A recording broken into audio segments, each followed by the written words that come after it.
You have found Life in the 1900s newspapers, where I read the actual words of vintage newspapers to you. Today, we're in the Roaring Twenties. One of the most famous flappers in the 20s was Miss Clara Bow.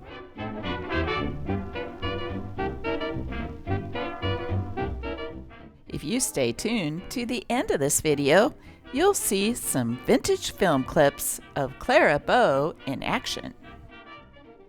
But first, today's paper. It is the Martinsburg Journal.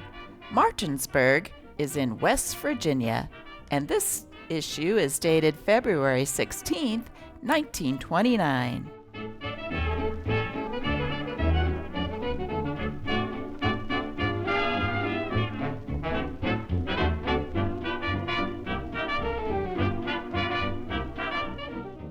Notice, on or after Monday, February 18th, all persons operating automobiles in the city with only one headlight or no taillight will be arrested and fined by the police department. Wow, not only fined, but you got arrested for that. I thought you might be interested in Clara Bow's car. It was a phantom touring car, and here's a picture of it today.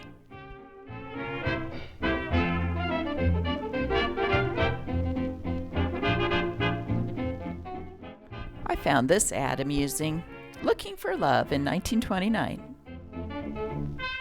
Wealthy fellow in 30s, Protestant, heir to $75,000, solicits acquaintance, country or village girl, matrimonially inclined, under 28, of similar or good conditions.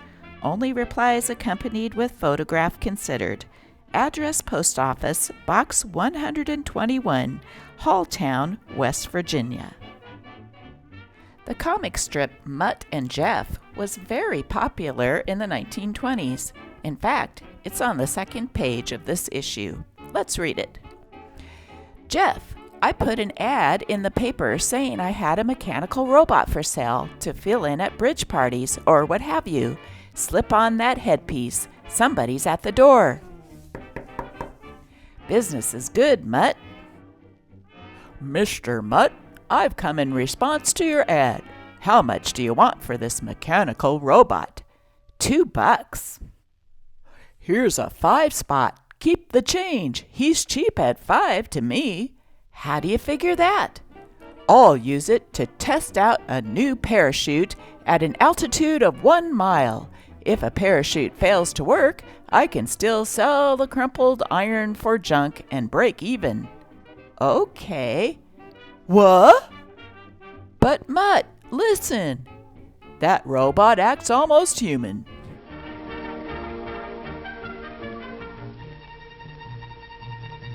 Yes, ma'am. Rolo, get.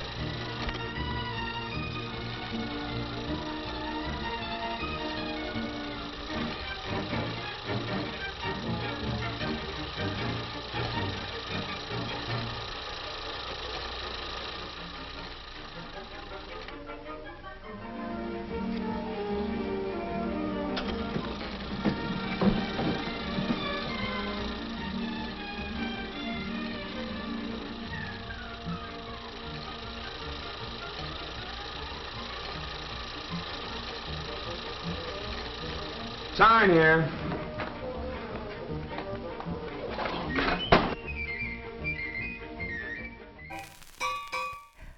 Come to the Witch Kitch Inn for magazines, newspapers, a bite to eat, or a cool, refreshing drink.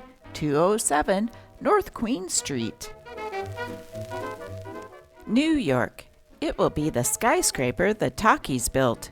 Warner Brothers are to erect an office building and theater in Times Square on the site of the Strand Theater, the city's first large movie house, opened in 1914.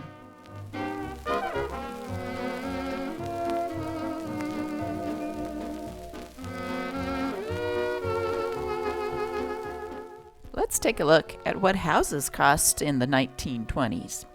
Specials in real estate.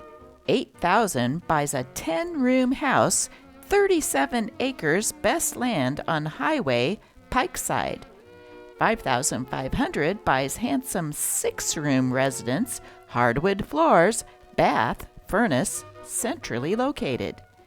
$5,500 buys excellent double house, modern throughout, splendid location. And finally, $5,000 buys a new 7-room house, modern, including storeroom, best location, possession at once, half block from Woolen Mills. Where Lindbergh may wed.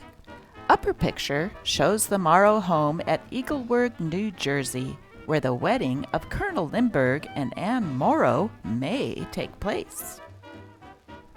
Then and now, in Grandmother's Day, sentimentality ran riot. Haven't you ever gone through the old trunk in the attic and found letters tied with faded ribbons and bunches of crumbly flowers and yellow bits of lace? Of course you have. That is if you're fortunate enough to have an attic. And don't you remember Grandfather showing you a tiny bit of lace and linen and telling you how shyly Grandmother dropped it on her way from church and how he has treasured it all these years? Ah, me, not like that today. Granddaughter's bag comes unfastened. The young man hands her the hanky, and she's startled, but nonetheless thrilled. Only she takes the hanky back, and the young man bows and sometimes walks off. Sometimes, though, he doesn't. A smile, a bow, a thank you, and then, well, the chat. Walking my way, may I go along? And there starts another romance. Times may have changed, but romance never, as long as love reigns supreme.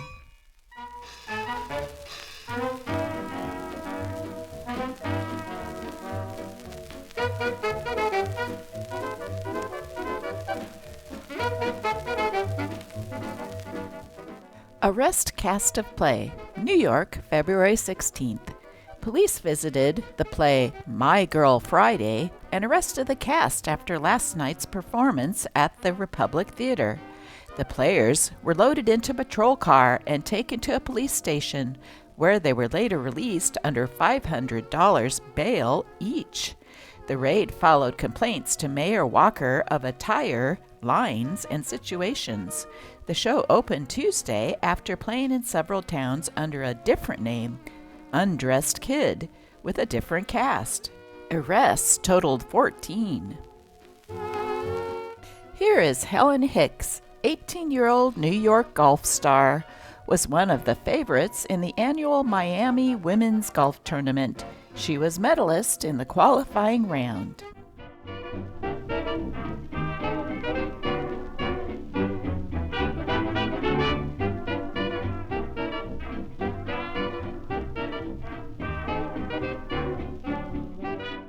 Film Widows 1929 models. Enter the microphone widow. She is Hollywood's newest contribution to the dictionary of terms applied to women temporarily bereaved of their spouses, and is expected to take her place in public sympathy beside the celebrated widows of golf and the club. Neil Hamilton is credited with originating this term, applicable to wives whose actor husbands, under those topsy-turvy, talky conditions, spend most of their nights at studios before the microphones, making talking pictures, and their days in sleeping to prepare for the night's work. But there are microphone widows too, until studios become more quiet in daytime or sound stages more numerous, permitting a general return to day labor. The number of the bereaved may be expected to remain large.